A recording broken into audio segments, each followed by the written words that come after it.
Thank you for taking the time to watch this educational video regarding a sexually violent predator that has moved into our community. We won't take much of your time, but we want to make sure you have all of the information so you can make important decisions for you and your family. I'm Kate Porras. Throughout this video, you'll hear from several members of our local law enforcement community as we discuss why we're doing this community notification, how sex offenders are managed, as well as safety suggestions. At the end, we'll give you information about the specific individual that is the subject of this community notification. In the mid-90s, the federal government established several laws which provide the foundation for Colorado laws regarding sex offenders and why you're watching this video. One law required states to establish sex offender registrations for all convicted sex offenders and ways to track them. Another law requires states to find a means of notifying residents and communities where sex offenders live. A third law provides lifetime supervision for some sex offenders, as well as a national sex offender registry. In general, these three laws mean sex offenders have a lesser right to privacy, and the community and law enforcement have a right to know who they are and where they live, so they can keep people safe. In Colorado, there's a difference between a registered sex offender and a sexually violent predator, or SVP. SVP is a classification given to identify the highest risk sex offenders. Every state has ways of identifying highest risk offenders and of separating them from other sex offenders who may not be given that classification. For example, other states use risk level 1, 2, or 3. The classification does not necessarily describe the sexual offense. Colorado identifies SVPs in two ways, depending on if the crime happened in our state or in another state. If the conviction occurred in Colorado, there are 4 factors that go into determining if someone is classified as an SVP: whether the offender is an adult, the date of the crime and the conviction, the relationship to the victim, and the results of an assessment. If the conviction happened in another state and that state classified the person as a highest risk offender equivalent to Colorado's classification of sexually violent predator, then the offender is given the SVP classification in Colorado. Colorado law states that all SVPs are subject to a community notification when they move to a new address. Community notification begins when the Department of Corrections, Parole, Probation, or another state notifies local law enforcement that the SVPs are arriving in their community. The SVP must register with the local law enforcement agency. That agency then conducts a community notification in accordance with the Colorado Sex Offender Management Board criteria. This video is just one way that local law enforcement conducts those community notifications. At times we may hold community meetings as well, but this isn't your only source of information. You can always stop by any of the local law enforcement agencies for a complete list of all of the registered sex offenders living in each jurisdiction. Those lists include the SVPs. If you want to see where all SVPs and registered sex offenders live in Mesa County, regardless of jurisdiction, visit the website on your screen. We'll show you the address again at the end of the video. The Colorado Bureau of Investigations also places the sexually violent predators on the internet within 3 days. That site is at sor.state.co.us. Some, but not all, SVPs are under criminal justice supervision, such as probation or parole. There might not be a cure for sex offenders, but like any behavioral choice, they can learn new behaviors and skills. That means that some of them can be safely managed in the community. When someone's placed on probation, they usually have standard conditions they must abide by. However, a sex offender placed on probation or parole will have additional conditions they must follow.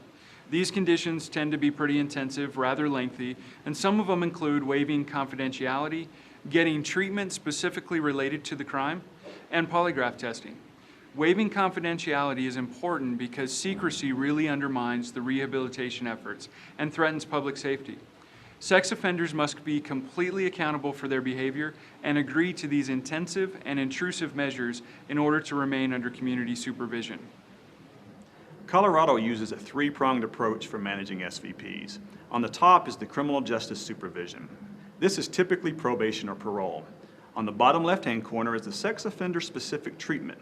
This is the therapist involved in court-ordered treatment for the sex offender. And on the bottom right, you'll see a polygraph examiner.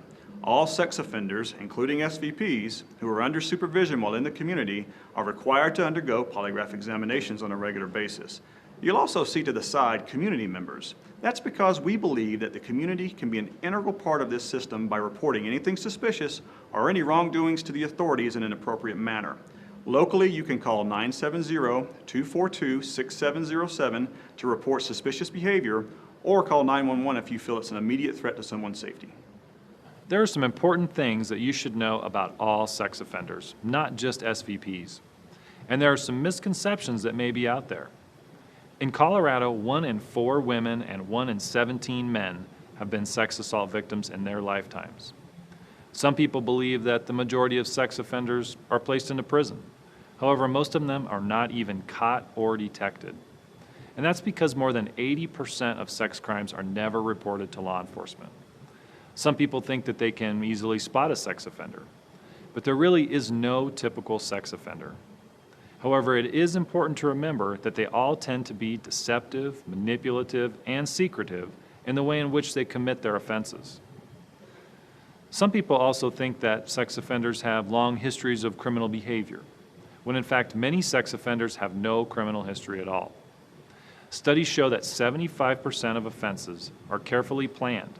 They are not impulsive acts. So with regards to sex offender characteristics, it's important to know that most offenders engage in what we call crossover behavior. That means that although an offender may be caught for one type of offense, this person is often at risk to commit another type of offense. Someone may be convicted of victimizing a person of a certain age, for example, but that does not mean that they will not harm someone of another age or gender. It's true that most sex offenders are male. Female offenders account for less than 10% of offenders. The crime a person was convicted of is only one indicator of risk. Also, sexual deviancy typically begins in mid to late adolescence. And this shouldn't be confused with juveniles who have committed sex offenses, in that they don't necessarily become adult sex offenders. However, adults who've committed sex offenses typically began that behavior as teenagers. It's also important to know that sex assaults do not necessarily occur in dangerous places. A study conducted in the Colorado Department of Corrections shows that 85% of sex offenders reported having committed the crime at their own residence or at the victim's residence. In addition, most sex crimes are not committed by strangers. 78 to 90% of sex offenses are committed by someone the victim knows. When it comes to sex assault victims, there are also many myths. One is that the victims ask for it. The fact is, sex offenders use power and control to dominate and humiliate victims of both genders. Another myth is that victims who suffer no obvious physical injuries are not seriously traumatized by their experience. That's not true at all. Only about 4% of rape victims sustain serious physical injuries as a result of rape. 70% reported no physical injuries at all. But all victims suffer from the effects of being raped. Victims of sex assault may exhibit many different responses to the trauma, including crying, anger, being quiet or withdrawn. Sex assault by someone known to the victim creates an even more difficult recovery process. Victims often develop post-traumatic stress disorder and long-term effects, including anxiety, eating disorders, flashbacks, divorce, loss of sexual interest, loss of concentration, and sleeping disorders.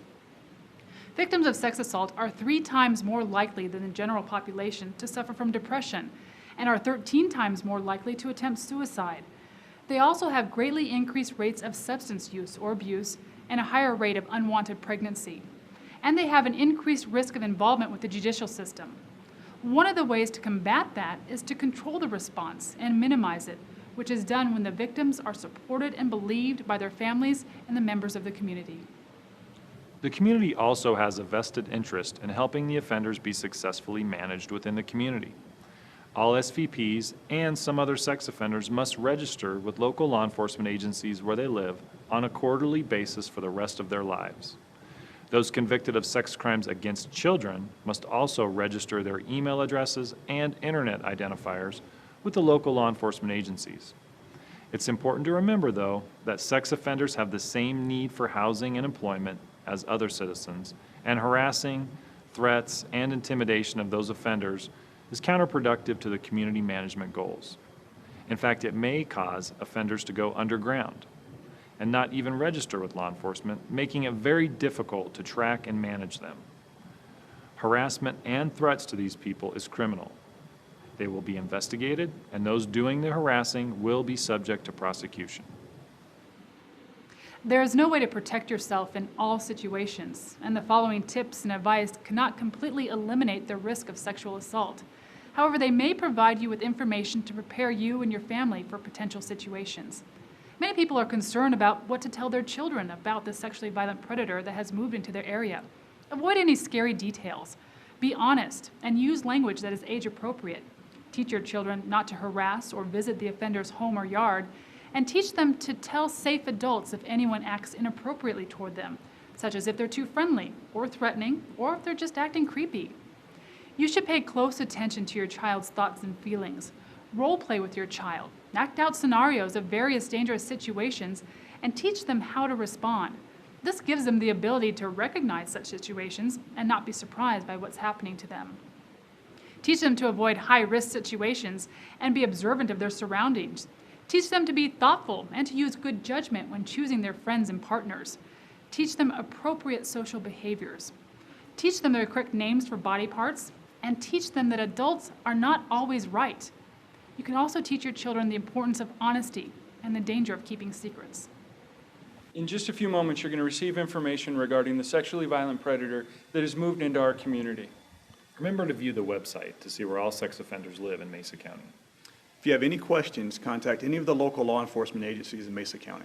And thank you for taking the time to educate yourself about this important topic. The subject of this community notification is 35-year-old Christopher Ray Stubblefield. His birthday is March 20th, 1981. He is a Hispanic male, 5 feet 11 inches tall, weighing 230 pounds, with black hair and hazel eyes. He's living at the Rescue Mission at 550 South Avenue in Grand Junction. His offenses related to this mandatory community notification include convictions for attempted sexual assault on a child and unlawful sexual contact, both out of Mesa County. Christopher Stubblefield will be supervised by the Western Region Parole Office. His supervising officer is Flint Chambers. Mr. Chambers can be reached at 970-255-9126. Currently, there are 17,886 sex offenders registered in Colorado. There are 318 in Mesa County and 273 in the city limits of Grand Junction. The Grand Junction Police Department is available to provide useful information regarding sexual assault and personal safety. The Grand Junction Police Department is also able to make referrals to other local resources to help those who have been impacted by sexual assault or this notification process. If you have information regarding current criminal activity of this or any other offender, or if you observe this offender engaging in any high risk or inappropriate behavior, please call 911 or 242-6707. The information provided herein is current and accurate as of this date, but is subject to change. For additional information or educational handouts, contact the Registered Sex Offender Program at 970-549-5234, Monday through Friday, 8 a.m. to 5 p.m.